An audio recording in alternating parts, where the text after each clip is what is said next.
گفته شده 3 چیز خداوند پنهان کرده در 3 چیز که غنیمت بشمارید. رضایت خدا و خوشنودی الله در لابلای طاعات و بندگی ما پنهان است. یعنی ما نمیدونیم در کدام طاعت رضایت بیشتره. ممکنه همون عملی که چیزی به حساب نمیارید، کوچکش میشمارید، چنان درش رضایت خداست که فکرش نمی کنید.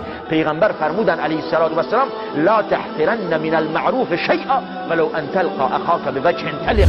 از خوبی ها، از معروف و نیکی چیزی رو کوچک مپندار، حتی اگر شده در حین دیدار و ملاقات با برادر مسلمونت با چهره خندان و بشاش، ممکنه همین لبخند تو، همین چهره باز و خندان تو چنان سرور و شادی و در دل یه مؤمن بندازه که فکرش نمی کنید. بلخص وقتی تو جایگاهی دارید، مقام دارید، پول دارید، ثروتمندید، اهل منصبید، یه انسان مظلوم، فقیر، بی‌نام و نشان تو جامعه از کنارش میگذرید، اگر بهش سلام بکنید، یه لبخندی بزنید، میدونید با خودش چه میگه؟ میگه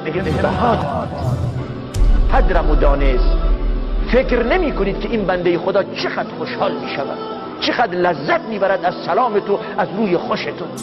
خیلی وقتا ما بدون اینکه خودبین باشیم و از کنار مردم میگذاریم، سرمون رو پایین میندازیم، سلام میکنیم، یه سلام سرد، یه سلام نمی کنیم. اما نمیدونید که این سلام سرد، این سلام علیک نکردن چقدر تأثیر منفی میتونه تو دل این بنده خدا بذاره. و این بنده خدا ممکنه مظلومه، ممکنه فقیر، ممکنه مسکینه، پیش خدا قدر و منزلت داره.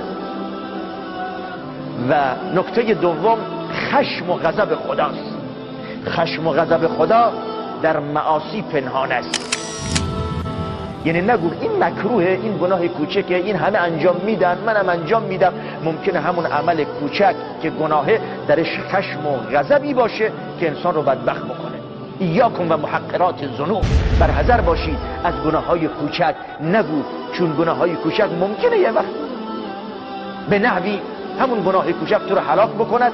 و مورد سوم گفته شده که محبت خدا و دوستی خدا نسبت به بندگانش پنهان است. ما نمیدونیم که خدا کدوم بنده اش رو بیشتر دوست داره.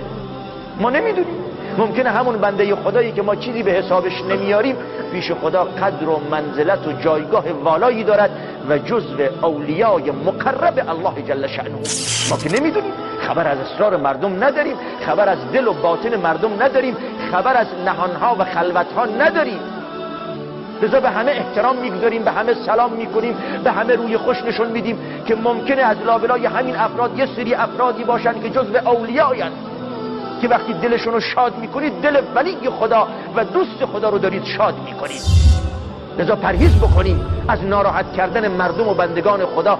بالاخص به ظاهر نگاه نکنید و به ظاهر قضاوت نکنید، حتی اگر به ظاهر فرد نه تنها از نظر چهره او و لباس او و موقعیت اجتماعی، بلکه از نظر رفتار و اخلاق و دینداریش چیزی به حساب نمیارید، تحقیرش نکن که ممکنه انسان مغرور بشود، بچرکن نماز و عبادت خودش و دیگران رو به حساب نیاره. همون بنده خدا که به ظاهر از نظر عبادی و دینی و ایمانی حسابش نمی کنید، ممکن است چنان تقوای خدا، محبت خدا، خشیت خدا دارد که من و تو نداریم. خبر نداریم از دل مردم.